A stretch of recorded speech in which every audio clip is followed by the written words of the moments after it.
Bom, eu queria agradecer a presença dos palestrantes, um tema fundamental que está dentro desse escopo do desenvolvimento do país, que o Estado tem um papel fundamental e o setor privado também. Tá? Eu até queria lembrar, para quem... Eu dei aula há muito tempo de economia brasileira, e o Robert Simons, que foi presidente da Fiesp, teve um debate no fim da década de 40 com o economista que defendia... o Goudin. Tá, e o Simons defendia que o Estado tinha que proteger a indústria, tinha que subsidiar, que é dentro desse escopo aí. Isso, é fundamental o papel do Estado. E o Goudin defendia que não, que o Brasil precisa estar aberto para o exterior, que tinha uma história de produção agrícola para exportação. E só um detalhe, eu dei na FAAP, no curso de pós-graduação, era um curso super interessante, gerente de cidades, eu dava sobre orçamento público, que é fundamental na questão do Estado. E também dei a aula da economia do setor público. E aqui no Conselho, eu quero destacar, que é muito importante, a composição do Conselho é muito interessante. Tem economistas ligados à Fiesp, ligados ao mercado financeiro, ao mercado de capitais, ao DIEESE, ao Banco do Brasil, à GV, à USP, à PUC, Unicamp, do setor de serviços sindicais. Então, isso propicia um debate amplo para a gente. E a gente, logicamente, é contra o pensamento único. E a gente já elaborou vários documentos, e um deles é o papel do Estado. Tá? E o que a gente discute, e eu dei aula sobre isso, rapidamente, o Estado ele é importante para setores conservadores ou setores progressistas. Essa escola que Estado é coisa de esquerda, isso é conversa fiada para, inclusive, isolar quem defende. Então, por exemplo, a questão que o Paulo Guedes, quando chegou, falou que ia privatizar a BNDES e tudo. Aí nas minhas aulas, eu fiz um levantamento, tem 450 bancos públicos no mundo que fazem o papel do BNDES, com patrimônio de 11 trilhões. Tá? Então, só para a gente ver. E o que o Trump está fazendo, e o Estado. Há 2 anos foi montada uma startup na Europa para desenvolver semicondutores para ficar independente da China. Então, o Estado é vital. E o setor privado, lógico, o mercado também é fundamental. Então, acho que esse tema, o papel do Estado, do setor privado e fundos de financiamento, é fundamental para discutir o projeto. Então, nós abriríamos com você, tudo bem? Bom dia a todas as pessoas aqui presentes. É um prazer enorme estar aqui. Quero agradecer ao convite do Corecon, em nome do Odilon, agradecer aqui a parceria do Rafael. Bom, eu, na verdade, estou aqui com a missão, né, de representar institucionalmente o BNDES. Peço desculpas por essa voz, estou me recuperando de uma gripe muito forte. Espero conseguir aqui passar algumas mensagens centrais, né, mas devo dizer que eu sou originalmente professora da UFRJ, né, na área industrial, e hoje acompanho ali, tenho essa missão de assessorar o presidente Mercadante, fazendo justamente essa ponte com a área industrial em especial. Então, quando a gente recebeu, né, o título dessa mesa, é um título amplo o suficiente para que a gente possa encaixar aqui o que a gente bem deseja, né? E aí é claro que o turbilhão que a gente está vivendo hoje no BNDES, né, construindo uma medida que é fundamental para pensar na recuperação das empresas afetadas pelo tarifaço, é muito semelhante com o que a gente viveu ao longo do ano passado, quando o banco também teve um papel fundamental, né, ao socorrer as empresas do Rio Grande do Sul. Essa semelhança, né, ela não é casual. Eu acho que ela diz muito, inclusive, a respeito dos efeitos, né, dos choques exógenos que a gente tem vivido ao longo dos últimos tempos, né, até difícil precisar em termos de anos, de décadas. A gente viveu a pandemia, né, como um absoluto choque, cuja frequência e cujo alcance no início era muito difícil de imaginar, mas mesmo antes a gente consegue elencar diversos outros choques né, associados à crise climática, associados a ataques cibernéticos, associados a disputas geopolíticas. Então, sem dúvida alguma, a gente vive um contexto, né, que eu estou colocando aqui de disputas geopolíticas, mas é muito além disso, né?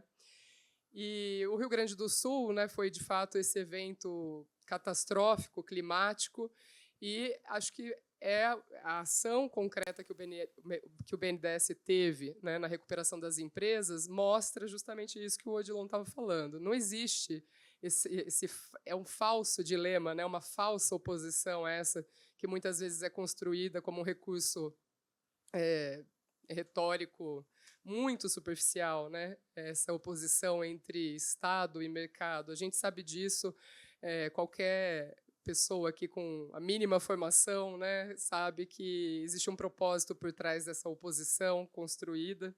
E eu acho que a gente tem alguns atores que persistem, né, são joias da coroa, sem dúvida alguma. O BNDES é um desses atores. E eu acho que é muito interessante perceber também, né, a genialidade que a gente tem visto ao longo desses últimos 2 anos e meio, pelo menos, na missão que foi dada ao presidente Mercadante, né, pelo presidente Lula, é claro, no seguinte sentido, né, é preciso ir além, não dá para fazer mais do mesmo. Então, nós precisamos também contar com novos instrumentos, porque os dilemas são novos, né? Alguns se agravaram, sem dúvida alguma, mas há muitas dimensões novas a respeito de problemas complexos que a gente está enfrentando.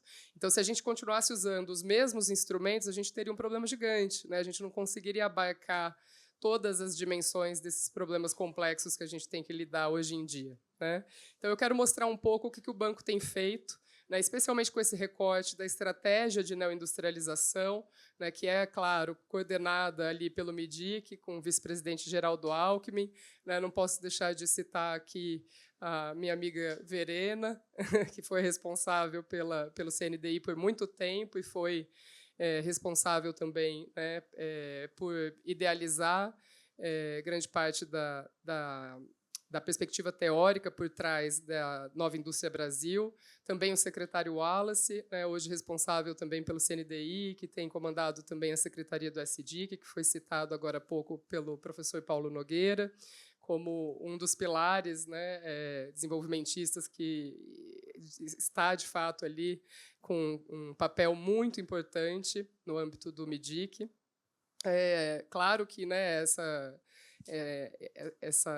esse trabalho ele nunca seria feito por uma ou duas pessoas apenas, são equipes gigantes. Quero mostrar um pouco para vocês da governança por trás da NIB, né, da Nova Indústria Brasil, e mais especificamente falar um pouquinho sobre o Plano Mais Produção, que é justamente esse braço financeiro, né, que a gente gostaria imensamente que se transformasse num novo Plano Safra, né, fazendo aqui a devida comparação com o agro, para que a gente conseguisse, de fato, ter uma política industrial que vá além do desejo de um governo específico, né? Conseguisse fazer com que esses incentivos, esses instrumentos, muitos deles criados ao longo agora do governo Lula, perseverassem ao longo do tempo. Tá?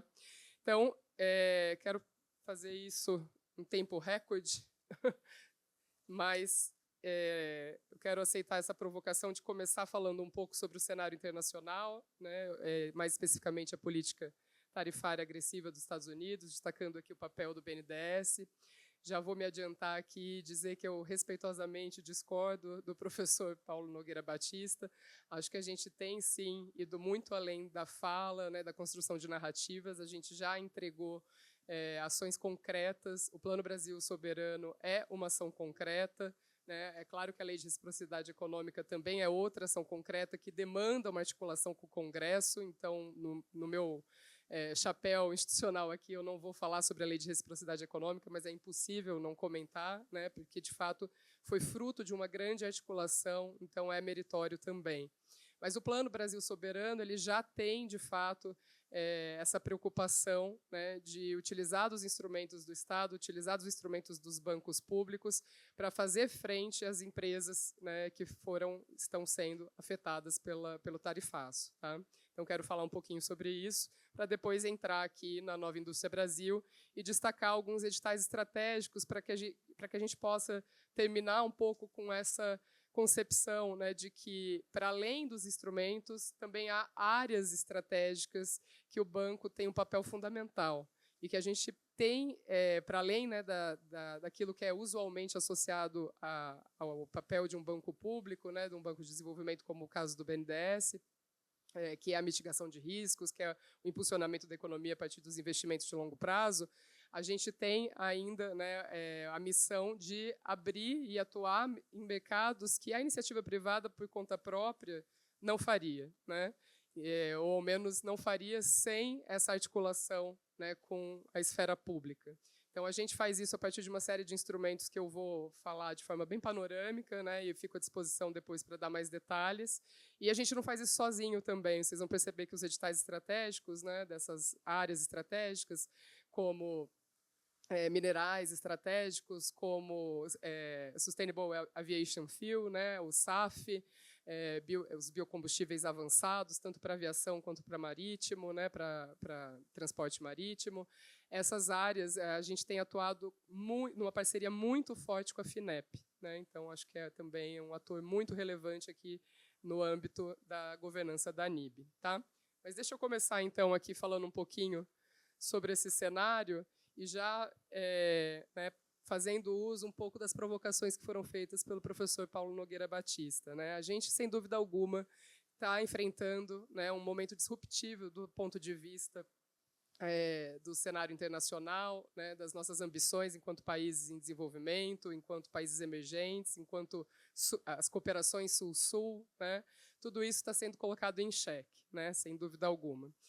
Acho que tem uma expressão que tem sido muito utilizada por aí, eu confesso que toda vez que eu converso com o Mercadante, eu coloco essa expressão, ele nunca usa, mas eu gosto bastante, que é a expressão policrises. Né? E por que eu gosto bastante? Justamente por esse aspecto que eu tentei reforçar ali nessa apresentação, né? Que é o fato de que essas diferentes dimensões, né, problemáticas que a gente vê no cenário internacional, elas se sobrepõem. E o fato delas se sobreporem, né, traz danos que podem ser irreversíveis e podem trazer efeitos em cascatas, né, que é muito difícil de conceber a priori. A gente tem um exemplo concreto, né, a pandemia, um choque múltiplo de diferentes dimensões, um choque de demanda, um choque de oferta, tudo acontecendo ao mesmo tempo, né? Esse caráter disruptivo das cadeias de suprimento globais, ao mesmo tempo uma incerteza fundamental, ao mesmo tempo disputas que já se colocavam sendo acentuadas, né? Só a gente pegar e perceber o que a Índia fez em relação à exportação, né, de IFAs no período da pandemia, né, os bloqueios que ocorreram, tudo de forma muito estratégica e de forma a provocar essa sensação, né, de um nacionalismo exacerbado, né? Com essa falsa noção de soberania. Né? Por que falsa? Porque é lógico que a soberania ela não é essa resposta autocrática, né? Como se a gente tivesse a capacidade, inclusive do ponto de vista produtivo, de atender a todas as nossas necessidades. Nós não temos isso. Né? Não se trata disso. E mesmo os Estados Unidos, né, há uma distância muito grande entre a narrativa política, entre o que é colocado pelo Trump e o que é de fato feito na política. A gente sabe disso. Né? Isso já foi visto no governo Trump 1, e agora a gente tem visto novamente com alguns twists. Né? Eu diria que tem um com nome e sobrenome que é talvez dos mais preocupantes, que é o protagonismo do, então, USTR, né, Peter Navarro, que agora ocupa um espaço maior ainda no governo Trump 2. Então, alguns ajustes foram feitos. Né? Eu vou dar um exemplo aqui. Quando o Trump, no seu primeiro governo, estabeleceu, né, aquelas primeiras rodadas de tarifas contra a China, não existia ali uma articulação em relação aos países, né, com os quais a China já fazia um compartilhamento regional da produção. Então, se você pegar, naquela época, ele não tarifou o Vietnã. Hoje, o Vietnã é um dos países com maior efeito do tarifaço. Então, isso já mostra, né, vamos dizer assim, uma versão mais avançada, né, dessa disputa geopolítica que se dá no âmbito do comércio. Mas aqui, né, o caráter sistêmico dessas crises ele tem uma outra faceta que eu acho que talvez seja mais perversa, que é a deslegitimização da política, né, a crise das democracias. Isso, sim, talvez seja um dos efeitos mais danosos, né, da retomada do governo Trump 2, né, o estabelecimento desse governo Trump 2. E aí o que eu acho que é interessante aqui para a gente colocar em discussão, né? Não vou entrar muito na crise do multilateralismo, porque tive a sorte aqui de pegar um pouco da fala do Paulo Nogueira Batista, vi que ele falou bastante do esvaziamento, né, dos organismos internacionais. Sem dúvida alguma, esses organismos, né, que foram criados ali no pós-Bretton Woods, né, no contexto Bretton Woods, no pós-Segunda Guerra Mundial, estão em xeque, não há dúvida alguma. É só a gente ver o esvaziamento, né, dos juízes da OMC. Não é só a OMC, são os fóruns de decisão específicos, né, que fazem toda a diferença, que estão esvaziados, e não é de agora, infelizmente, né. As representações elas foram deslegitimadas ao longo do período recente. Mas eu acho que tem uma questão aqui central, que é recuperar o conceito de multilateralismo, né? O que faz com que 2 ou 3 ou 4 países se associem em torno de uma causa, né? A cola, né? O que faz com que eles tenham essa vocação de pensar coletivamente, conjuntamente, né? Acho que o ponto central aqui é a gente repensar esses princípios comuns e vinculativos, que é justamente o que está por trás do conceito de multilateralismo.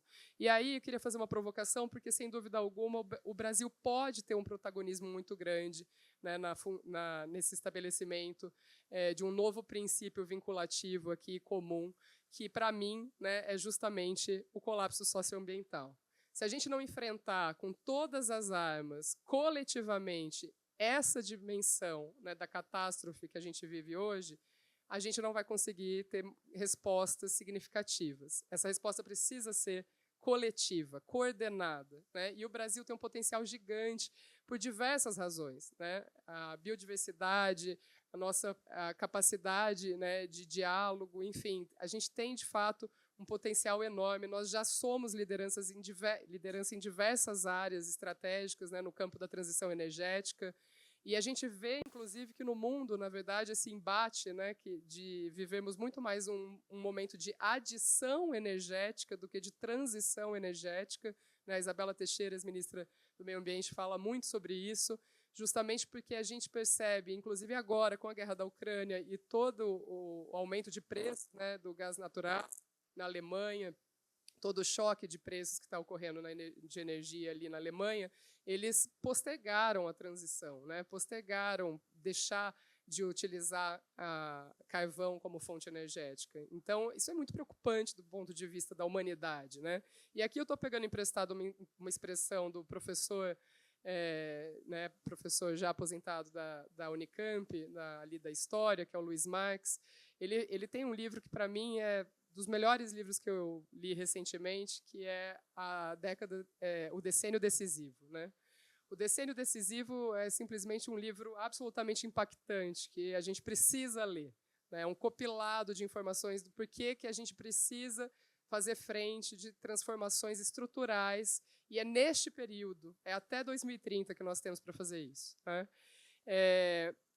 Eu vim para cá pensando nisso e rindo sozinha, porque antes de ler o Decênio Decisivo, acho que um dos livros que mais me impactou foi Quando Deixamos de Entender o Mundo, que é do Benjamin Laboutat, e agora eu estou lendo o livro da Rosa Monteiro, que é O Perigo de Estar Lúcida. Então você perceba que o encadeamento está maravilhoso.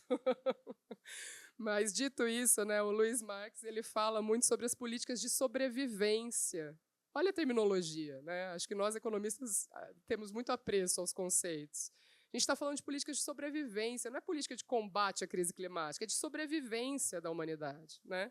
E aí o retorno do Trump, talvez, né, o impacto mais nefasto que a gente já vê é esse afastamento dos Estados Unidos no papel que estava, sim, sendo desempenhado por eles, né, conjuntamente com a China, ainda que a China, sim, no campo da adição energética e não da transição, ela se coloca com um destaque muito além, né, do segundo lugar. Ela, de fato, tem uma ordem de investimentos em energias renováveis, né, que coloca ela em primeiríssimo lugar.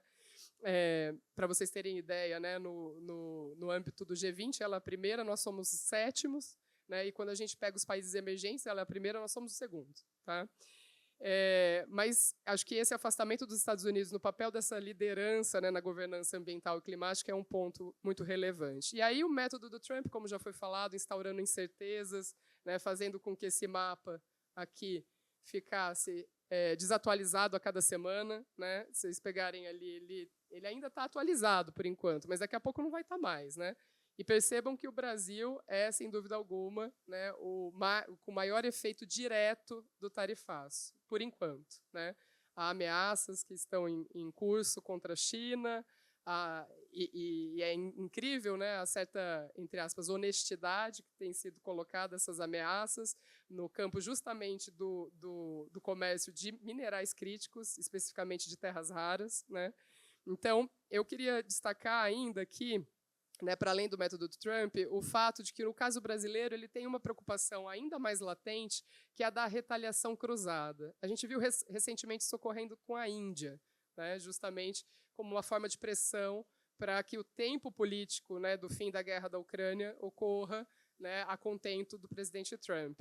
Nós estamos muito à mercê desse problema de retaliação cruzada. Né? Só para vocês terem ideia, aqui eu tenho alguns dados. Né? 80% dos fertilizantes utilizados no agronegócio brasileiro é importado. Né? No caso de potássio, é 95%. Se você pegar a Rússia, ela é o maior fornecedor de fertilizantes do Brasil. Então, nós estamos absolutamente sujeitos aqui, né, a essa tempestividade do presidente Trump. E aí a gente tem, então, né, na semana passada, a gente teve uma coletiva de imprensa com a presença do presidente Mercadante, né, com o secretário de Política Econômica, Guilherme Mello, o secretário Wallace, os diretores, né, do banco, apresentando, então, esse conjunto, né, de medidas que diz respeito, mais particularmente, ali, à operação que vai ocorrer no âmbito do BNDES. Né? Então, a gente está falando, sim, né, de um conjunto concreto de medidas para sanar os danos que essas empresas estão sofrendo com né, a política tarifária agressiva dos Estados Unidos. Queria só fazer uma colocação. Né?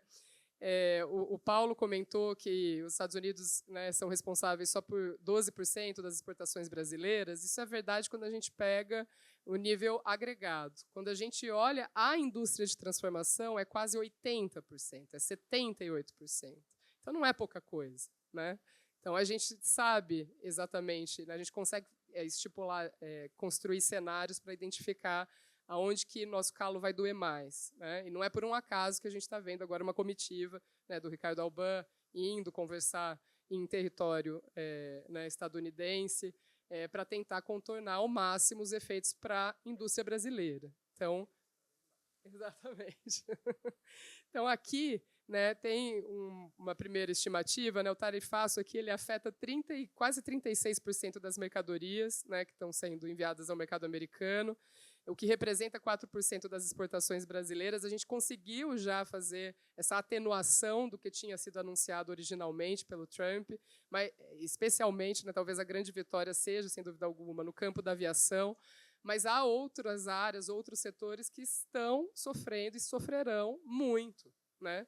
Então, aqui, o que a gente tem? A gente tem um conjunto de medidas. Eu estou destacando só aquelas que diz respeito ao banco, mas, além dessas que diz respeito a crédito e garantias, a gente ainda tem, no campo da tributação, uma série de outras medidas, né, de fluxo de caixa. Tem aqui a prorrogação excepcional do drawback. A gente tem as compras públicas de alimento, né, com contratação direta, abrindo mão de licitação, para que a gente consiga, né, fazer frente, especialmente a parte de alimentos mais perecíveis. Então, no campo aqui específico do BNDES, na área aqui de créditos e garantias, né, acho que vale destacar, né, a ampliação do escopo dessas coberturas, a modalidade, a gente criou uma modalidade especial aqui, o Programa Emergencial de Acesso a Crédito, né, que é o PEAC FGI Solidário, vou falar mais especificamente sobre isso, e a gente ainda tem o PRONAMP. Né? E aí, eu queria destacar aqui um pouquinho mais, né, dos números. A gente está falando de 30 bi, né, no âmbito ali, que vai ser utilizado do superávit da FGE, né, para novas linhas de financiamento. Eu vou destacar quais são essas novas linhas, mas a gente lançou também mais 10 bi do banco, ou seja, são 40 bilhões de reais para fazer frente a créditos e garantias, né? Então, não é pouca coisa. E o que a gente percebe? Quais são essas 4 linhas, né, principais aqui? Capital de giro, fundamental num momento de crise como esse, né? Então, financiamento de gastos operacionais, o giro de diversificação, que é justamente essas empresas que vão ter que buscar novos mercados, né, para substituir o mercado americano, e essa substituição não é fácil de ocorrer. Tá? Bens de capital, então aquisição de máquinas e equipamentos, e ainda investimento, porque a gente sabe que muita adaptação vai ter que ser feita, muitas vezes, inclusive, para atender outros mercados. Né? Então, por isso que a gente destacou essas 2 modalidades, bens de capital e investimento, que vai no campo da inovação tecnológica, adaptação e claro, né, o adensamento da cadeia produtiva, que é um dos grandes objetivos da NIB como um todo. Tá? Vale destacar, né, que existe ali no campo do debate feito pelo Ministério da Fazenda, um compromisso com a manutenção e até mesmo a ampliação do número de empregos. Né? Eu não vou entrar nessa discussão, porque, de fato, isso é uma seara que não diz respeito ao banco, né, especificamente, mas eu acho que essa é uma exigência que já mostra muito a respeito da nossa preocupação, né, de que, vamos dizer assim, conflitos distributivos que ocorreram na Dilma não voltem a ocorrer da forma, né, como ocorreu. E, na minha interpretação, aí não falo com o chapéu do banco, falo com o chapéu de professora da UFRJ, sem dúvida alguma, teve um papel fundamental no golpe contra a presidenta. Tá? E aí a gente tem uma preocupação, né, em relação à elegibilidade. Quem são as empresas que vão poder acessar esses 40 bilhões? Né? Falando muito rapidamente, a gente está olhando para o faturamento dessas empresas e aquele faturamento bruto, né, considerando os produtos exportados para o mercado americano, que for afetado igual ou mais que 5%, né, já pode entrar em quase todas as linhas aqui, né, com uma especificidade que é para o giro tradicional, né, que aí a gente está falando de 5% a 20% do faturamento afetado. Né. Aqui é justamente esse slide que busca retratar quem que pode acessar os 30 bi do FGE.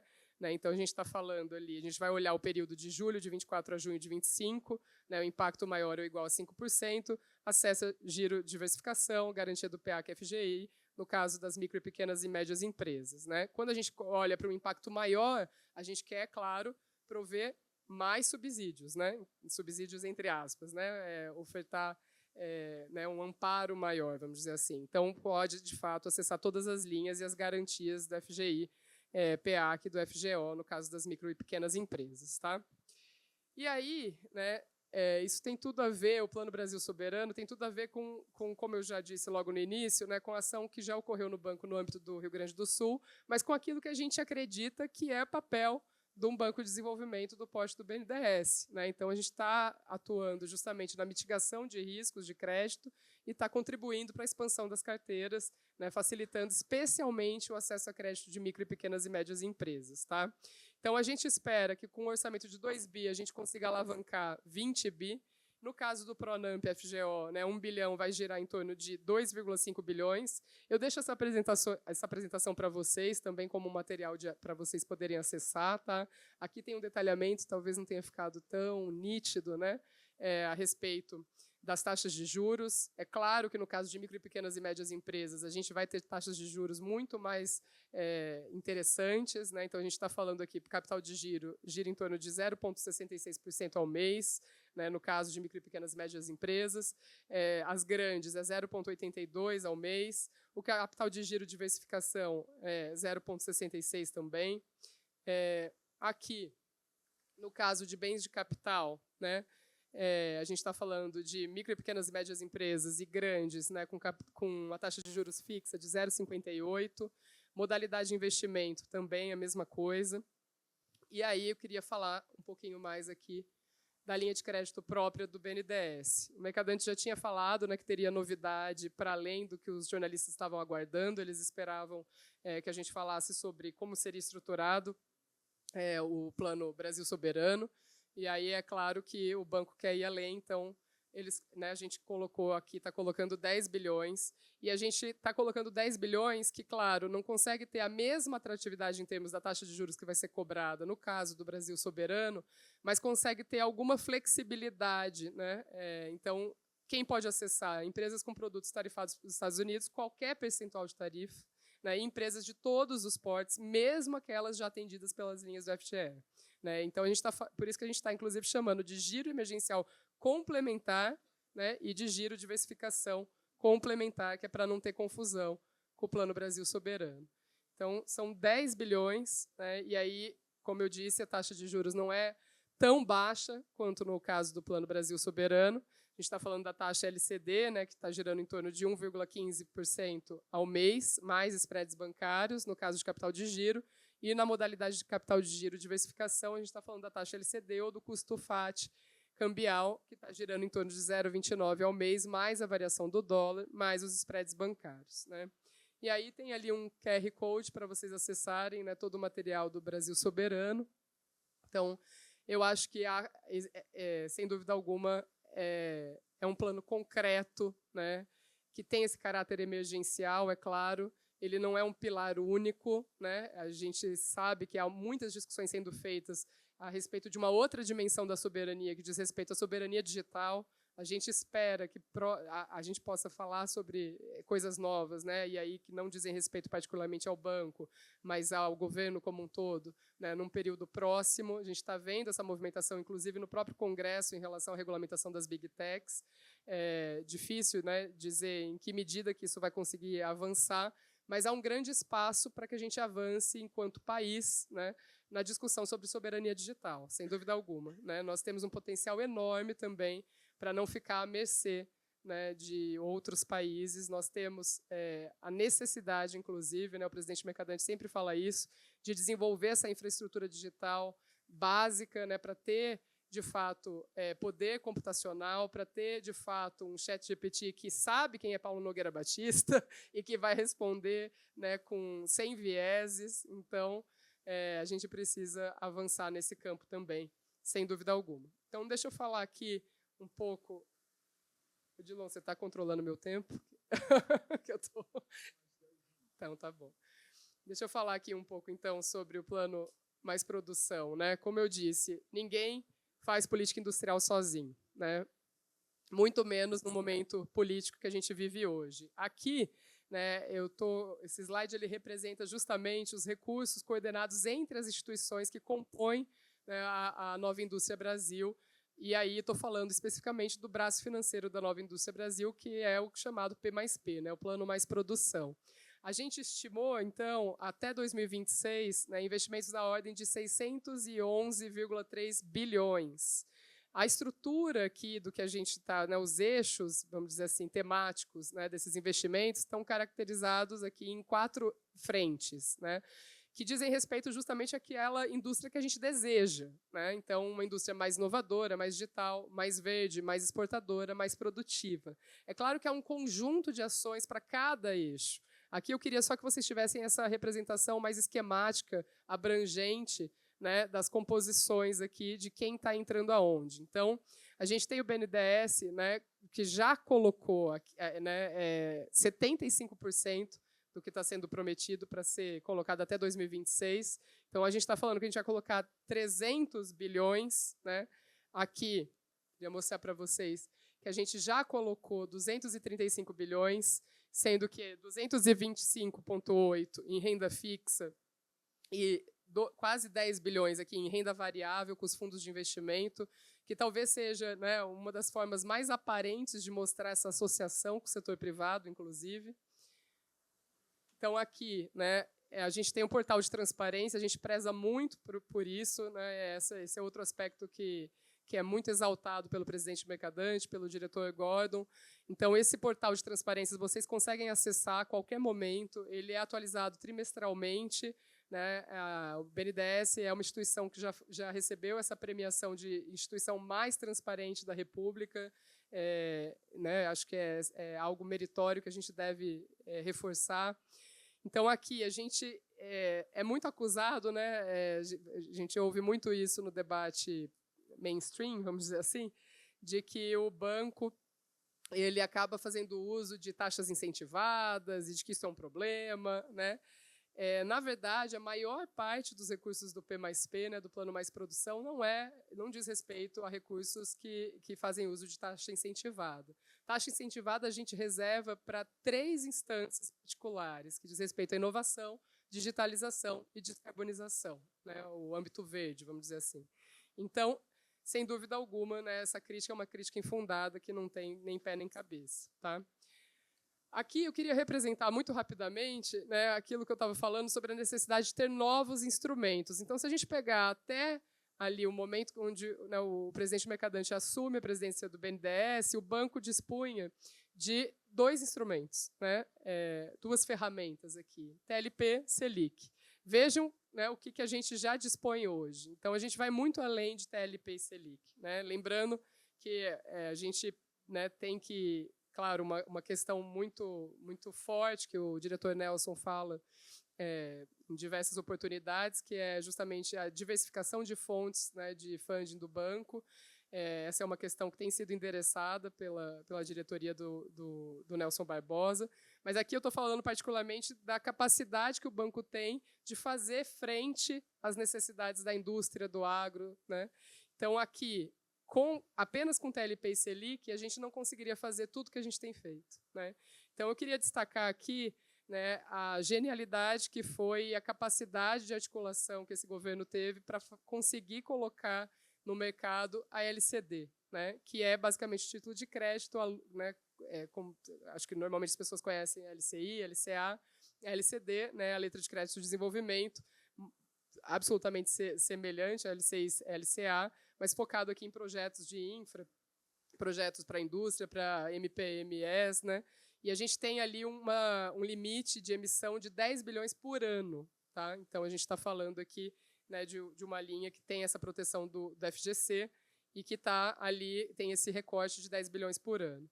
Um outro destaque que eu queria dar é o novo Fundo Clima. Né? Então, se a gente pegar o Fundo Clima, esse ano, a gente tem estimativa de 11,2 bilhões para o Fundo Clima. O ano passado foi 10,4. Né? E a genialidade aqui é justamente ter um financiamento que ocorre por meio de títulos soberanos sustentáveis, né? Justamente para impulsionar projetos de descarbonização. Tá? Vou falar um pouco mais sobre o novo Fundo Clima um pouco mais à frente, mas queria mostrar para vocês como o banco voltou a ser um banco que, de fato, impulsiona a indústria. Né? A gente estava ali desde 2017 com o agro na frente. E aí agora, né, em 2024, pela primeira vez desde 2017, a indústria supera. E a gente teve na semana passada uma outra coletiva de imprensa, né, que o presidente deu com os resultados do primeiro semestre do banco, e essa tendência ela se mantém. Então, o primeiro semestre de 2025 mostra que a indústria continua, né, liderando ali as operações do banco. Tá? Quando a gente pega aqui no âmbito do programa Mais Inovação, né, acho que tem acachapante essa série histórica. Né? Então, a gente tem uma explosão em termos de apoio a projetos de inovação. Né? Então, são 214%. Se a gente comparar aqui, ó, de 2024 em relação a 2022, é 497% a mais, quase 500% a mais. Né? E o que a gente está falando quando a gente fala especificamente do programa Mais Inovação? A gente está falando de um apoio mais atraente, né, que faz uso da TR, mais 2,5% de risco, né, no caso ali desses tipos de projetos que diz respeito, né, a investimento e gasto em P&D, incluindo investimentos em ambiente de inovação, mas a gente ainda tem a transformação industrial, né, dos processos industriais e as plantas pioneiras. Então, esses são os tipos de projetos apoiáveis. A gente teve, na segunda-feira, agora, né, super quente essa notícia aqui, a ampliação dos recursos para a difusão tecnológica. Né, então, a partir de uma decisão do Conselho Monetário, a gente teve a expansão aqui, está disponível para o BNDES 10 bilhões, como um todo, né, o governo ampliou para 12 bilhões, então 10 bilhões vão ser operados pelo banco, 2 bilhões pela FINEP, para projetos de difusão de máquinas e equipamentos 4.0 na economia, entendendo, é claro, né, que, se a gente quer, de fato, impulsionar a produtividade e a competitividade internacional da indústria, a gente não pode continuar com esse maquinário defasado, né, que a CNI estima como defasado em cerca de 10 anos, se eu não me engano. Então, a gente precisa, de fato, impulsionar, né, essa mudança tecnológica necessária para fazer esse impulso à produtividade do Brasil. Aqui, né, a gente também bateu recorde no apoio à micro, pequena e média empresa. Então, a gente está falando aqui de cerca de 269% a mais. Né? A comparação de 2025 para 2022 é 259%. Quando a gente pega os recursos de inovação e considera BNDES, FINEP, Embrapi, né, ou seja, uma atuação coordenada daqueles agentes que compõem, né, os atores que atuam no âmbito da Nova Indústria Brasil, o aumento é de cerca de 122%. Né? A série histórica ela faz o esforço de fazer essa apresentação em slides, né? O merecimento, né? Acho que às vezes quando a gente solta um número assim e vocês não veem a série, né, não fica visualmente tão fácil de entender. Aqui, o novo Fundo Clima, né? E aí já vou caminhar aqui para o final. Tá? Eu queria só destacar que em 7 meses a gente conseguiu fazer 2,5 vezes, né, vezes mais do que a última década. Então, se você somar, né, tudo que foi empenhado no novo Fundo Clima, né, no Fundo Clima antigo, na última década, e comparar com os últimos 7 meses, os últimos 7 meses bate 2,5 vezes mais. Né? Então, é impressionante. E aí um destaque para a área industrial do banco, porque é, de fato, a área que mais opera recursos do novo Fundo Clima. Né? A gente tem até a brincadeira de que o departamento agro, ali, o DEAGRO, ele virou o The Green. Né? Então, a gente, não por um acaso, teve um edital estratégico que eu vou mostrar daqui a pouquinho, que é o de SAF, onde a gente colocou 3 bilhões, a FINEP colocou 3 bilhões, totalizando 6, e a gente recebeu uma demanda da ordem de 167 bilhões. Né? Então, se isso não é área estratégica com apetite de mercado, eu não sei o que é. Tá? Aqui, né, só um destaque muito rápido para as modalidades do novo Fundo Clima, né, com custo financeiro de 6,5 mais spread, né, um prazo também mais interessante. Então, destaque para a indústria verde, para a transição energética. No campo da saúde, né, é uma área que eu tenho absoluto apreço, então eu quis dar esse destaque aqui para vocês também. A gente conseguiu desenvolver 575 novos medicamentos e vacinas e 9 dispositivos médicos. Né, isso traz concretude para a política industrial, né, quando a gente fala das vacinas que hoje o Brasil consegue produzir e que não conseguia. Né, vocês devem ter visto o presidente Lula visitando a fábrica de insulina, né, um problema gigante. A gente só tem 5 países no mundo que produzem. Né? O Brasil é um deles. Então, é um orgulho gigante para nós estar por trás disso, dessas operações. Tá? E aí, falar um pouco desses editais estratégicos, como eu comentei, né, um dos editais que eu acho que foi de maior sucesso recente é o dos biocombustíveis avançados, os combustíveis do futuro. Né, mas, em particular, SAF, né, combustível de aviação, e para navegação. Então, a gente conta ali, né, com crédito, participação acionária, projetos que são de recursos não reembolsáveis, né, e aí a gente colocou 6 bi e recebeu 76 propostas, totalizando 167. Quando a gente passou a peneira, né, ficou de pé 42 propostas, ainda totalizando 133 bilhões. É muita coisa. Né? É um potencial gigante que o nosso país tem de atuar nessa área. Transformação mineral não fica muito atrás também. Né? Nós colocamos 2,5 bi, a FINEP colocou mais 2,5 bi, totalizando 5 bilhões. Também contamos, né, os instrumentos financeiros, crédito, como eu comentei, o Mais Inovação, o Fundo Clima e outros. Participação acionária, que, diga-se de passagem, né, o banco está voltando a formular suas teses de investimento. A gente teve o anúncio, inclusive, de 10 bilhões para que a gente pudesse, de fato, ter, né, o BNDES Par, ou seja, via fundos, atuando em projetos estratégicos da indústria 4.0, projetos que ampliem, né, a descarbonização, a indústria verde, a transição energética. E aí a gente recebeu 124 propostas no âmbito da transformação mineral, né, aquilo que fez com que a Índia, né, recebesse esse tarifaço gigante, o que está ameaçando a China a receber 500% de tarifa, né, como foi dito ao longo dessa semana. Então, a gente sabe aqui, né, do nosso potencial dadas as reservas que nós possuímos e da forma como a nossa capacidade produtiva está aquém desse potencial. Então, a gente, de fato, tem um dever de impulsionar essa área, né, no banco. A gente recebeu 124 propostas, totalizando 85 bilhões de demanda, né, e aí, passando a peneira, ficou de pé na ordem de 46 bi. Tá? Eu quero terminar aqui com 2 editais, um que eu acho que é muito importante de ser discutido, para além ali da atuação do banco, que é o de atração e expansão de centros de P&D, né, que é justamente a gente olhando para o cenário internacional e percebendo, né, a necessidade que a gente tem de impulsionar atividades não só de forma a adensar a cadeia produtiva, mas a impulsionar, alavancar a complexidade das atividades produtivas que ocorrem, né, no âmbito doméstico. E aí a gente quer fazer isso também atraindo grandes mentes. Então, é por isso que a gente colocou aqui, né, como um requisito a contratação de mestres e doutores. Né? E aí a gente está com uma chamada pública que a gente recebeu 57 bi. Tá? A região Nordeste também é uma preocupação muito grande dessa gestão do BNDES. Então, a gente quer impulsionar também projetos que estejam associados, né, a áreas potenciais da região Nordeste. Nós elencamos aqui algumas dessas áreas: energias renováveis com foco em armazenamento, bioeconomia com foco em fármacos, descarbonização com foco em hidrogênio verde, data center verde e automotivo, incluindo aqui máquinas agrícolas, né? Inclusive aqui máquinas agrícolas para o pequeno agricultor. E aí esse é um edital que aqui a gente vai estar em estruturação até o dia 15 de janeiro de 2026. Nós estamos, então, esperando, né, anunciar os resultados no dia 28 de novembro. Tá?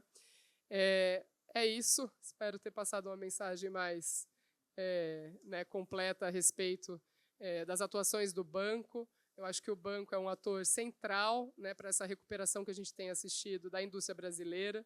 Isso não quer dizer que os nossos problemas tenham passado, né, tenham sido superados, mas eu acho que a gente está no caminho, né, num caminho muito interessante, com uma estruturação, uma governança muito interessante, com um conjunto de atores que tiveram essa preocupação de recriar, né, instrumentos, criar novos instrumentos quando necessário, para fazer frente a esse cenário internacional, né, e ambiental complexo e que exige da gente muita coragem.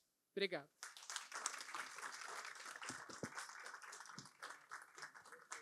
Eu queria agradecer a Marília, tá? Uma exposição extremamente importante, esclarecedora. Eu não tinha noção do nível de investimento e a importância do investimento do BNDES. Parabéns aí para o BNDES. Tá? E agora nós vamos passar para o Cervoni, que vai dar uma visão do setor privado, da indústria, que vai ser super importante também. Por favor, Cervoni. Alô. Bom dia, pessoal. Agradeço aqui, Odilon. Eu vou pedir desculpa porque, como eu tenho 2 problemas: família italiana com 4 avós italianos e caipira de Santa Bárbara do Oeste. Não vou ficar sentado nessa cadeira nunca. Né, Marília? Marília já me conhece. Deixa eu só pegar o passador aqui. Eu vou dar uma circulada aqui. Bom, a Marília me deu o gancho já aqui, eu agradeço demais, porque como é importante uma visão de política industrial. Falei, Mônica? Mais perto? Marília me deu o gancho aqui, porque como é bacana quando a gente não precisa convencer ninguém da importância de uma política industrial. E aqui nós estamos trabalhando a várias mãos, né, Marília? Então, e eu acho que esse é o segredo, viu, Odilon? Acho que esse é uma das grandes mensagens que eu deixo hoje aqui. Eu acho que cada um de nós faz um baita de um trabalho, só que sozinho não somos mais suficientes para o tamanho da encrenca. Então, assim, eu acho que a palavra de ordem agora é cooperação, união, a gente usar o que tem de melhor em favor da sociedade mesmo, né? Sem nenhuma cor, né? Mas em favor do futuro do Brasil. E é isso que a gente precisa. E eu passo muito tempo tentando explicar a importância da indústria, porque tem muita gente que não quer mais indústria. E é uma opção de país também. Tem país que não quer indústria. E aí nós vamos lidar com outra estratégia, né? Mas, graças a Deus, nós estamos num bom caminho. E você vai ver que do meio para o fim da minha apresentação eu estou citando bastante vocês. Vamos lá. Bom, e eu começo justamente com a provocação que ela fez aqui. Que projeto de país nós estamos construindo hoje aqui? Nós fomos, no Brasil, historicamente, no século XX, o país que mais se industrializaram, né? A minha geração ainda não viu isso, mas a geração do meu pai viu isso, o Brasil crescendo, né? E o problema era crescer em pouco tempo, buscar matéria-prima, buscar cadeia de fornecimento. Quanto tempo eu vi meu pai com esse dilema, né? Hoje a gente está perdendo produtividade, emprego qualificado e protagonismo tecnológico. E eu tenho muito receio sobre a questão do fator humano, porque as pessoas não querem mais trabalhar em indústria, as pessoas não querem mais trabalhar no modelo. Eu tive um grupo de jovens outro dia no Ciesp e na Fiesp que falaram para mim assim, Marília, olha, CLT inverte as duas letras e transforma em CTL. Você está louco, não quero trabalhar nesse regime. Então, nós acabamos de fazer uma reforma trabalhista, nós vamos ter que repensar de novo o modelo da nova geração, né? Enfim, e me preocupa demais, Odilon, o Estado de São Paulo, que é um Estado ainda muito forte no Brasil, um Estado onde o mercado informal paga salários maiores que o mercado formal, e na região norte do Brasil inteira, o maior empregador é o crime organizado. Hoje está tendo uma mega operação, inclusive na Faria Lima.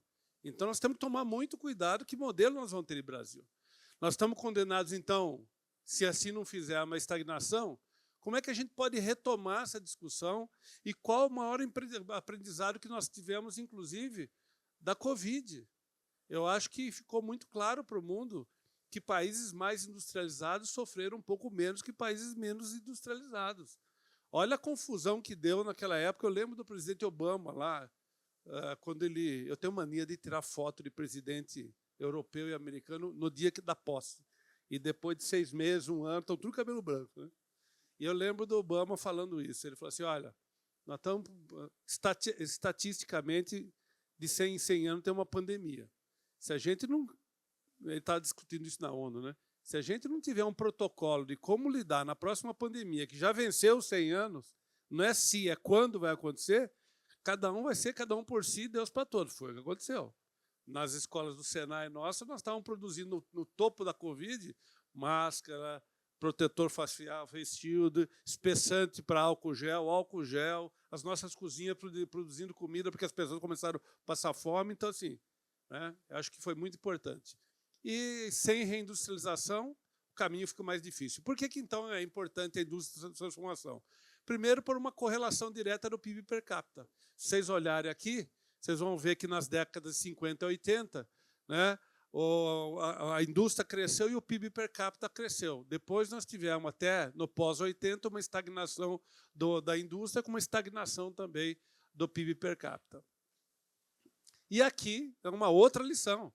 Países que dobraram o PIB per capita ano de 10 mil para 20 mil dólares só conseguiram fazer isso com a participação da indústria acima de 20% do PIB. E olha o que aconteceu no Brasil no segundo momento lá.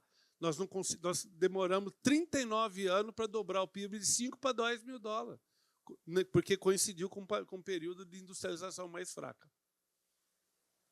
A indústria também tem o maior multiplicador da economia. A cada R$1 faturado na indústria, você multiplica R$2,15 na economia, enquanto a construção é 1,8, a indústria extrativa é 1,8, a agropecuária 1,7, outro serviço 1,5, o comércio 1,5 e o setor financeiro 1,49. Então, importante também a gente ter isso em consideração. E isso também o BNDES leva em consideração quando traz esses planos importantes. A indústria eleva a produtividade da economia. E aí, de 50 a 80, é um período de alta industrialização com salto de produtividade. A indústria, no PIB, cresceu 11,7% para 20,5%, a produtividade subiu 233%, com uma média de 4,1% ao ano. E a produtividade do Brasil, comparado com os Estados Unidos, passou de 24% da americana para 45% da americana. No segundo momento, de 80 a 24, aconteceu justamente ao contrário. Nós regredimos 30 anos e voltamos a 24,9%. Lembrando que nós estamos, e eu concordo na íntegra, que foi o Paulo e a Marília falaram, que não existe indústria competitiva sem um país competitivo. Por isso que os projetos têm que ser estruturantes. Por isso que nós precisamos de um projeto de Estado, não de um plano de governo. É um projeto, como ela está fazendo aqui, que supera governos, que tem a visão de longo prazo, que dá previsibilidade e segurança jurídica, que permite aos setores produtivos investirem com segurança. A indústria gera empregos qualificados e melhores salários. Nós somos a maior massa salarial do setor privado, com quase 14,5% do total.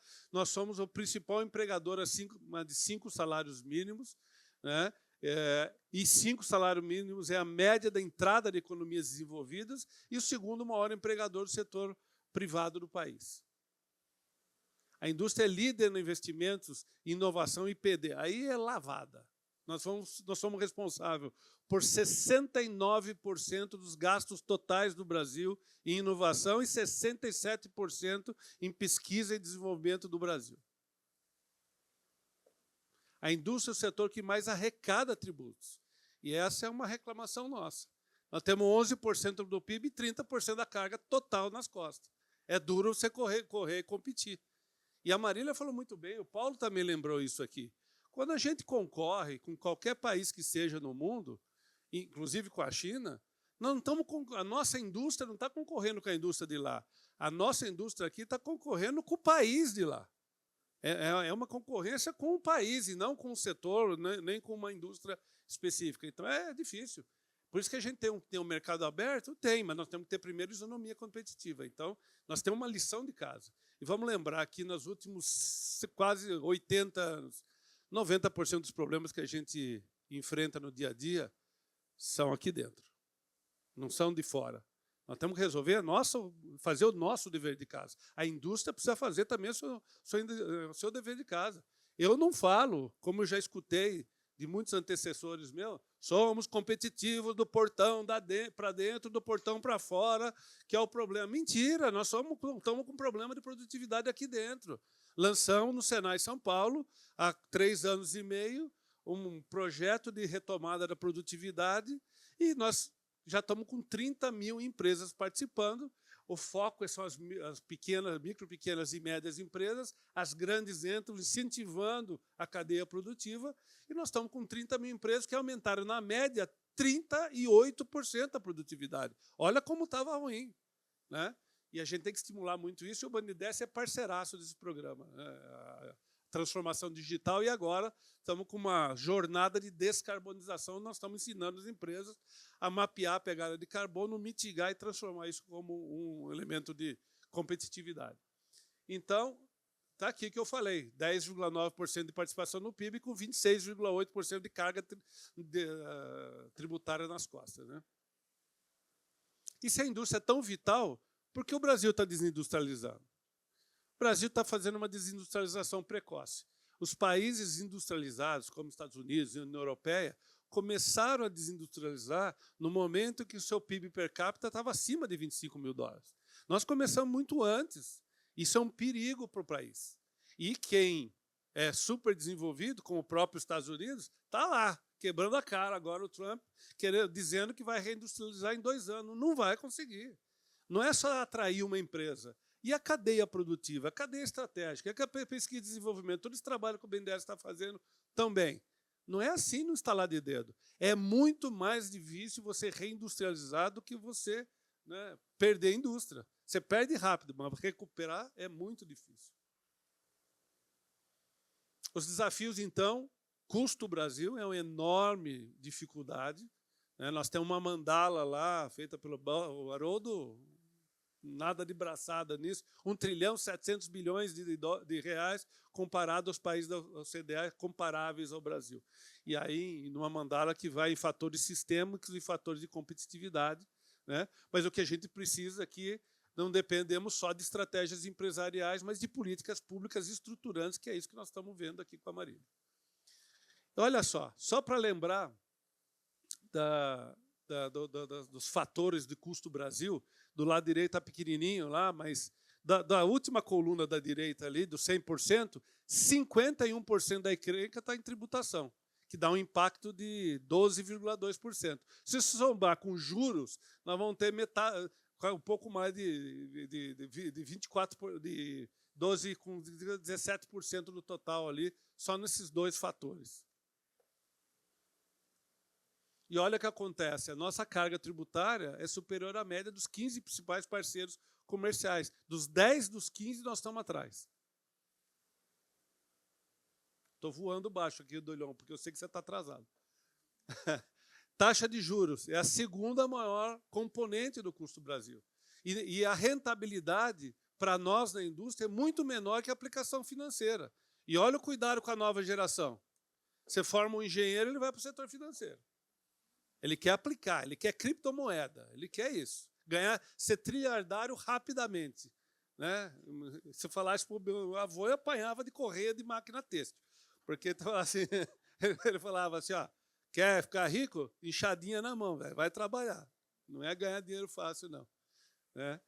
E aí nós fizemos uma pesquisa que está no próximo slide, com uma amostra super representativa, e olha só, se o Haroldo ali tivesse ganho 1 bilhão na Mega Sena e fosse aplicar no período de 11 a 18, ele teria ganho 1,01 bi em 7 anos. Se você tivesse aplicado o mesmo 1 bi na indústria de transformação, você tinha ganho aqui 415 milhões. Então, né, o cara falou assim, larga de ser trouxa, vai para o mercado financeiro, em vez de arriscar seu patrimônio, gerar emprego. Né? E se você fosse em outro país com o mesmo 1 bi, ele tinha rendido em países em desenvolvimento, na média, 217 milhões, e em países desenvolvidos você tinha rendido 37 milhões, que é o último da direita lá, que teria rendido sua grana 3,7%. Então, nós temos que sair dessa ciranda financeira para voltar para uma política de desenvolvimento. Que consequências tem o custo Brasil aqui para nós? A maior participação dos importados, né? E quando a gente reclama de importados, e tem muita, agora está na moda falar da taxa das blusinhas, eu sou do setor têxtil, então pega o meu setor em cheio, né? Que é uma narrativa que nunca correspondeu à realidade. Nós temos 60% de taxação, que é a mesma taxação que nós temos que se vai produzir aqui dentro. Aí você zera do lado de lá e fica com 60% do lado de cá. Ah, mas nós estamos fazendo isso para deixar mais barato as blusinhas. Vamos deixar mais barato as blusinhas produzidas aqui, até porque a penetração é de 23%. Nós vamos estar atuando em 77% do Brasil, deixando mais barato. É o que nós estamos falando. Que falou aqui do plano Safra, eu vou ter um slide específico para isso lá fora. São planos que desoneram e impulsionam rapidamente. E olha só onde está a trauletada maior. Nos dois no retângulo da direita ali, nos dois de baixo. Você está impactando a indústria de média, alta e alta tecnologia. Só somando os dois dá 1 trilhão e 100 bilhões no tudo. Do 1 trilhão e 100, 687 mais 386 é só da alta e média alta tecnologia. Estão prejudicando justamente quem agrega mais valor. Faz o menor sentido. E é o que acontece. Custo Brasil alto, ou você perde mercado, ou você reduz sua margem. Os dois causam menor investimento, que reduz a produtividade, que causa a desindustrialização. É a causa raiz. E olha aqui a participação da indústria de transformação no PIB. Vai caindo ao longo dos 10. E as fontes de financiamento para a empresa? Agora vamos chegar aqui na Marília. Temos fontes de crédito e limitações para diferentes portes de empresa. Grandes empresas têm seu caminho alternativo de crédito, eles vão lá e buscam, mas as micro, pequenas e médias não têm esses caminhos, dependem de bancos do sistema financeiro. E o sistema financeiro nacional está aqui, ó. Opa! Quando vai dar boa notícia, Marília, alguém me boicotou aqui. Nós estamos com o maior valor real desde 2014, 3 trilhões e 300 no ano passado, né? Com recursos direcionados de 10,5% das concessões médias de 11 a 24, nós temos um recorde aqui no ano passado. Custo médio custo do crédito é elevado. Como diz em Santa Bárbara do Oeste, não bastasse a queda, tem o coice. Você tem a Selic alta com spread lá em cima, né? E nós tivemos na Fiesp, no Ciesp, nós chamamos todo o sistema financeiro, todo, para essa discussão, né? E queríamos entender qual é a causa estruturante do juro ser tão alto. Até agora não conseguimos uma resposta que nos convencesse, porque não há. Só um ganha dinheiro nessa história, e é o banco, não é a sociedade. Então, nós precisamos reduzir. E aí tinha uma narrativa super legal, que o problema antes da pandemia, o problema que o spread alto era só falta de regulação. A hora que nós fizéssemos uma regulação, nós derrubaríamos as taxas de juros. Bom, fizemos uma regulação, e o que aconteceu? Está ali no gráfico. Estamos exatamente na mesma situação. Na pré-pandemia era 9,1 pontos percentuais de juro real, nós estamos aqui em 9% de juros reais. Então, não mudou absolutamente nada. Mas aí veio a nova política industrial. Aí entrou a Marília aqui na jogada. Entrou a NIB, que é super relevante. No meu setor, que é um setor têxtil, que sempre foi enxergado como um setor de baixa tecnologia e inovação, e eu fico surpreso como engenheiro têxtil, porque a primeira revolução industrial veio do quê? Do tear. A segunda revolução, né, veio do vapor, onde o setor têxtil e as lavanderias foram os primeiros usuários. A terceira que veio da informática, da onde que veio o cartão perfurado do computador, da cartela do tear jacar. E na quarta nós estamos à frente. Além disso, eu acumulo no Rio de Janeiro a presidência do Conselho do Senai CETICT, né? E lá nós estamos fazendo, sabe o quê? Nós estamos com uma fazenda biooceânica na costa da África, onde nós estamos produzindo alga marinha, extraindo a lignina, juntando com o grafeno e fazendo uma fibra biodegradável com alta condutibilidade térmica e de dados. Porque diz o Fábio da Google que nossa roupa vai ser um transmissor de dados, né? E com sensores ele vai saber o que nós estamos fazendo a todo momento, num grande Big Brother, onde ele vai ter informação para lançar novos produtos. Eu detesto o Big Brother, mas tudo bem. É para isso que está indo. E aí entrou a NIB, eu não vou repetir o que a Marília já falou, 6 missões, muito bem estruturadas, com um projeto de país muito legal, que vai nos ajudar bastante, né? E aí ela já cantou essa bola do orçamento no P mais P por eixo, dos 4 eixos da produtividade, inovação, exportação e descarbonização, mais de 70% vai para a produtividade hoje, o que mostra que nós estamos precisando disso mesmo nesse momento para nos tornarmos mais competitivos, e uma média anual aqui de 153 bi. E aí, o vermelhinho que eu apaguei e aí como que a gente se compara com o Plano Safra?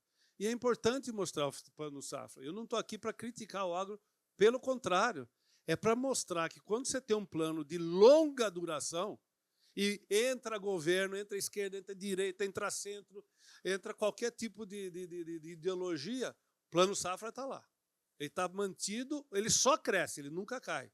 O que dá a famosa previsibilidade e segurança jurídica para os caras investirem. Eu tive, na semana retrasada, eu estive acompanhando a colheita do algodão em Mato Grosso, Goiás e sul da Bahia. Dá orgulho de ser brasileiro. Aliás, o nosso algodão é o único algodão que não depende de irrigação, é algodão de sequeiro que depende de água de chuva. Aí eu fiz a pergunta que eu já sabia a resposta, mas aí com mudanças climáticas, vai chover na quantidade certa, na hora certa? Vai, porque ali é um microclima. E a gente só usa, só no sul da Bahia, 10% do iniciozinho da safra para irrigação, que é entre períodos de chuva. Mas embaixo tem um aquífero do tamanho do Guarani. Não é o Guarani, mas é tão relevante quanto o Guarani. Então o Brasil dá aula nisso. O que nós temos que fazer no agro agora é justamente o que nós estamos planejando com o BNDES, agregar valor ao agro. É aquele negócio que foi citado aqui do café. A diferença entre você exportar o grão de café e a cápsula de café é uma agregação de valor de 1.500 vezes só. E traz inovação, tecnologia, reciclagem, economia circular, etc. Mas o agro hoje recebe 3,4 vezes mais recursos por ano, porque o nosso recurso é de 152 bilhões por ano, enquanto o Plano Safra está com 516. É o desafio que nós estamos trabalhando aqui com a Marília para chegarmos nisso. E vai dar certo. E o crédito da indústria ainda, nós pagamos, a maioria ainda paga juros de mercado, né, na TLP, né, na Caixa, no Banco do Brasil, ainda nós estamos com uma grande dificuldade, né, mas nós temos ali o TR, o Fundo Clima, o crédito incentivado com taxas menores, graças a Deus. E os recursos estão acabando, a Marília já falou isso aqui. né? O dela está mais, acho que, atualizado que o meu, mas ela falou de 70% do recurso, né, Marília? 75%, o que mostra que está alinhado com o mercado. Tem demanda. Propostas, vai. Então, não adianta ficar chorando aqui sem proposta. Tributação e burocracia. Implementar a forma eficaz da reforma tributária. E aí, essa é uma oportunidade que o Brasil está deixando passar. Se a gente não tivesse... O que a gente não precisa no Brasil é puxadinho. Nós temos essa cultura histórica de ser o país do puxadinho. Todo mundo vai lá para Brasília, defende o seu, vai sendo atendido aos poucos, e depois a gente tem uma colcha de retalho que não resolve nunca mais. Nós precisamos de isonomia, nós precisamos de trabalhar com fatores estruturantes horizontais, e aí o mercado se ajusta e a gente vai para lá. Se a gente não tivesse os puxadinhos da reforma tributária, a taxa única poderia ser um IVA de 19%, 18%, então não de 28%. E essa diferença faz muita diferença. Monitorar alíquotas de referência, uniformizar interpretações e aplicação da legislação. Na agenda, revisar regras do arcabouço fiscal, priorizar despesas com saúde e educação com reajuste pelo IPCA, auditar salários de alguns funcionalismos com super-salário e reformar a Previdência, que é um mega gargalo, ampliar a reforma da Previdência em geral, avançar na administrativa, na digitalização intensiva, lembrando, como foi dito aqui pela Marília, que os data centers têm a cara do Brasil com energia verde. Limitar o valor e caráter impositivo das emendas parlamentares, auditar benefícios sociais e previdenciários, e aí, para juros e crédito, reduzir Selic com equilíbrio fiscal e controle da dívida, ampliar instrumentos que diminuem o spread bancário, aplicar medidas antitrust, reduzir... Não falei anti-Trump, hein? Falei antitrust. Mas se quiser fazer anti-Trump também, estamos dentro. Reduzir barreiras regulatórias à entrada de novos competidores, incentivar a expansão das cooperativas de crédito e fintechs, e política industrial, tornar perene o P+P, exemplo do Plano Safra, ampliar em 1 bilhão o orçamento da Embrapi, que é ótimo, a exemplo da Embrapa, que faz um trabalho espetacular. No BNDES, desonerar o IOF para todas as operações do BNDES, substituir a TLP, criando uma taxa de juros mais baixa para as micro e pequenas, não contempláveis com recurso do FAT, remunerados pela TR. Tudo isso já mandei para o Wallace e para o vice-presidente geral. Unificar fundos garantidores, o FGI, FGO, FAMP, FG, BNDES, SEBRAE, para ampliar a cobertura e eficiência. Aliás, uma das coisas que o setor têxtil foi pioneiro, deu muito resultado, agora voltou, é o cartão BNDES, né, que era fluxo na veia, sem burocracia. Tem histórico, é. Inovação e P&D, revisar a lei do bem para incluir empresas de lucro presumido, isso falei para o presidente Alckmin outro dia em Jundiaí, que nós estivemos juntos. Melhorar a governança do FNDC e direcionamento de fundos obrigatórios, enfim. Tecnologia, o Brasil mais produtivo e a jornada de transformação digital do que eu citei do Senai. E a indústria, com indústria forte, nós temos um país forte. Se a gente juntar com os outros segmentos da sociedade, a gente vai conseguir ter um Brasil mais industrializado. Então, resumindo nesse último slide aqui, tudo o que eu disse, em velocidade recorde, reduzir o custo do Brasil é prioridade para a nossa competitividade, financiamento para toda a indústria é absolutamente relevante para nós, e o que já se iniciou muito bem aqui, uma política industrial e tecnológica que devem ser perenes, né? Reindustrializar é uma decisão, portanto, estratégica, mas nós precisamos começar já. Já começou e nós precisamos avançar. E eu fecharia aqui, Odilon, com uma frase da santa hoje, que é Madre Teresa de Calcutá, né? Cada um de nós é um anjinho de uma asa só. Mas para a gente voar com uma asa só tem um jeito. Basta que nos abracemos, que junte uma asa com a outra, a gente pode voar alto, longe e por muito tempo. Obrigado, pessoal.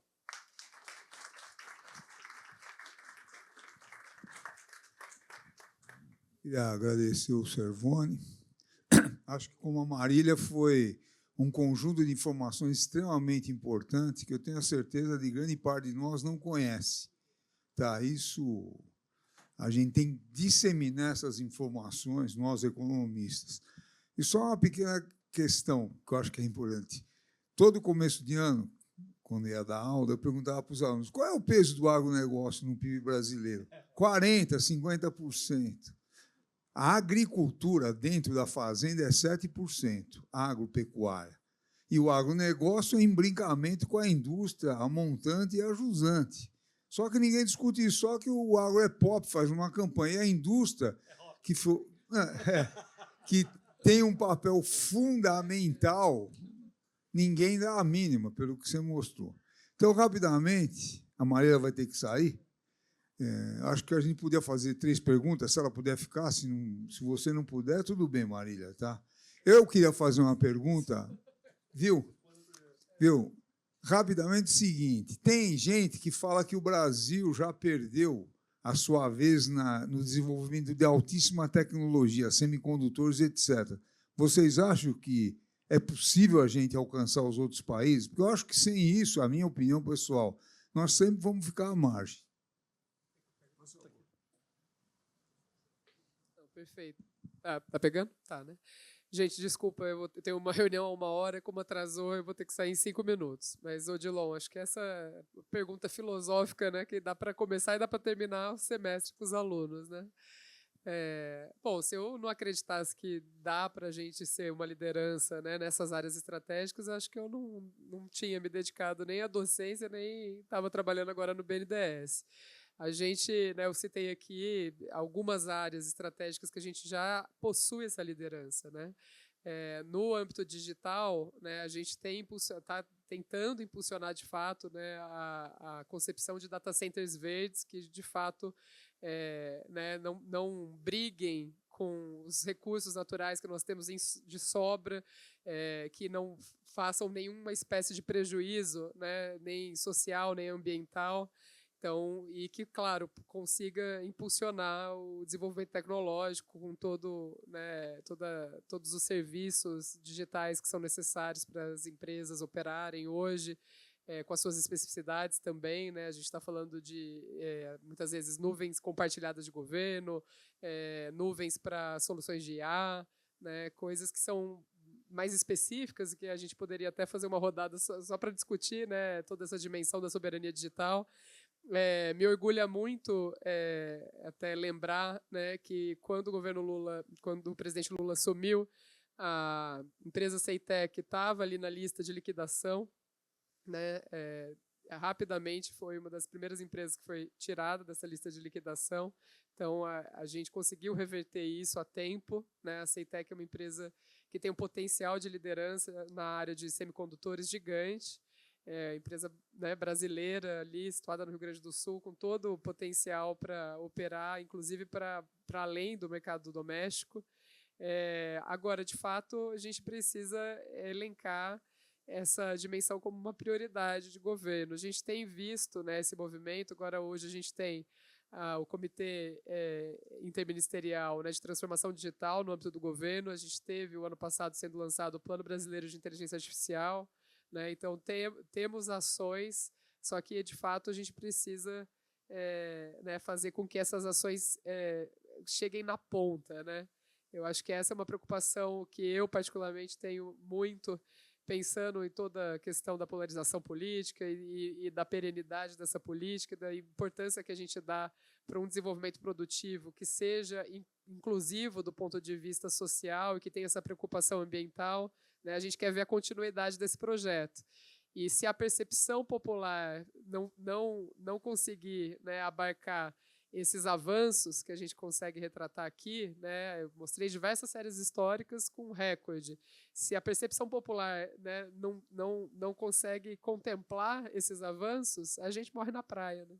Então, essa é uma preocupação muito grande. Então, por isso que quando a gente fala né, de mobilidade urbana, né, o BNDES é o banco que mais investe em rodovias, em infraestrutura, toda essa parte de transição energética.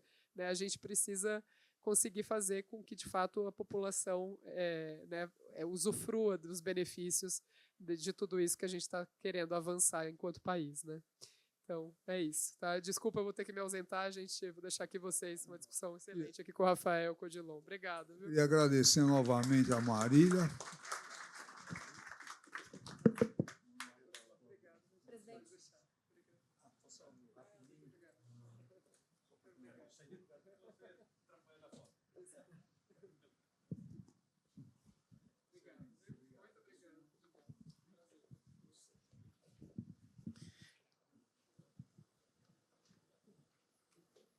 Eu queria...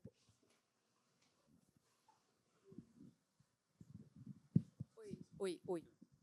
Eu queria passar para o Cervoni fazer essa abordagem aí. Faz favor, se é possível a gente desenvolver semicondutores e se tornar um país como a China.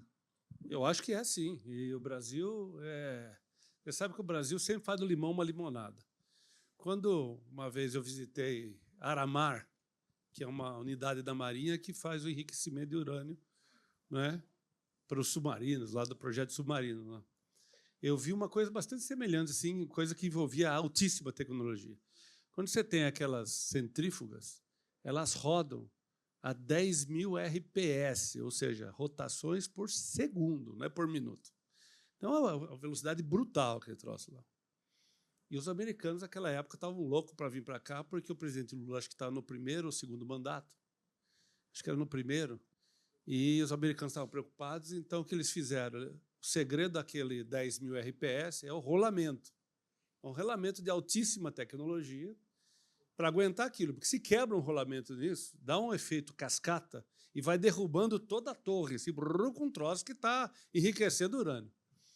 Aí chegou o engenheiro brasileiro ali, porque o que o americano fez? Ele só tinha 2 fornecedores mundiais de rolamento, olha como é parecido, Alemanha e Estados Unidos. Os Estados Unidos parou de fornecer para o Brasil e falou, se você fornecer, eu te dou uma taxação cruzada. Você vê que o mundo... né, a história se repete. O que fez o engenheiro brasileiro? Falou assim, e se nós não tivéssemos um rolamento como nós não temos? O cara bolou um campo magnético individual de altíssima complexidade, que não pode ter uma variação de 1 micronésimo de milímetro, segurou aqueles pinos no lugar, e sem rolamento, qual é a consequência? Não tem atrito, portanto, aumentou 30% o RPM. E hoje, aquele equipamento que eles querem ver até hoje, o que nós fizemos, porque eles estavam com medo de... A preocupação naquele momento foi, bom, se eles estão fazendo, eles estão comprando de quem que nós não sabemos, né? Porque deve ter outro aí escondido que está fornecendo. E não, nós eliminamos. Então, assim, são oportunidades da gente fazer o limão da limonada. Sabe, cabeça boa nós temos que atrair de volta os nossos talentos. Eu acho que um dos grandes desafios do Brasil é a educação, é mindset. Nós temos que trabalhar a cabeça do empresário para essa velocidade de mudanças. Nós estamos fazendo isso, sabe onde? No SESI. Aliás, muitos não lembram e muitos falam que é do governo. O SESI e Senai são bancados 100% pela indústria. Ah, mas é verba pública? Não é. É 1,2% da folha de pagamento das empresas. O que a gente está fazendo? Nós estamos mandando, num projeto piloto, um negócio que chama Passaporte para o Futuro. A gente banca 5 anos de faculdade no exterior das 50 melhores faculdades do mundo. E fazemos aquele trabalho que o Paulo falou de aculturamento e de cuidado. Outro cuidado que no contrato, já que a gente banca 100%, que o cara tem que voltar para o Brasil, senão ele fica lá e nunca mais. Eu vou dar um exemplo que eu me emociono cada vez que eu falo disso. Tinha uma menina que entrou no SESI, eram 2 irmãos gêmeos de um casal, um menino e uma menina. Nós percebemos na 4ª série que a menina vinha segunda, quarta e sexta, o irmão vinha terça e quinta, e na semana seguinte eles invertiam. Nós fomos perguntar, o que está acontecendo? Não tinha resposta, descobrimos que eles não tinham sapato. Porque a gente tem muita gratuidade, 70% de gratuidade no SESI. Então, um irmão vinha terça e quinta, enquanto isso a outra vinha segunda, quarta e sexta. Bom, dá um sapato para ela. Tá lá. Essa menina agora está no 3º colegial. E ela participou do programa. Ela se inscreveu para 8 universidades. Oxford, Harvard, Yale, MIT, Stanford e a outra, 3 eu não me lembro. Sabe em quantas ela passou? Nas 8. Ela escolheu Harvard. Sabe o quê? Rocket Science. Rocket Engineering, era engenharia de foguete. quando o reitor resolveu entrevistá-la, porque passa por uma entrevista de qualquer feito, mas não pelo reitor. Quando o reitor entrevistou essa menina, ele nos ligou e falou assim: esqueça essa menina, vocês não vão pagar um centavo por ela, porque eu estou dando bolsa integral para ela. Usa essa grana para outro aluno. Então, estou dizendo dos talentos que nós temos no Brasil. E nós estamos querendo, justamente nesse momento, para esses adolescentes que estão indo para lá, que eles vão com algumas missões. Com os alemães, só que são muito mais criativos, que no fundo é isso que você colocou. Muito obrigado.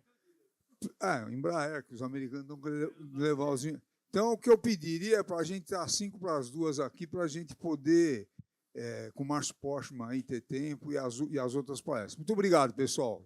Esperamos todo mundo aí.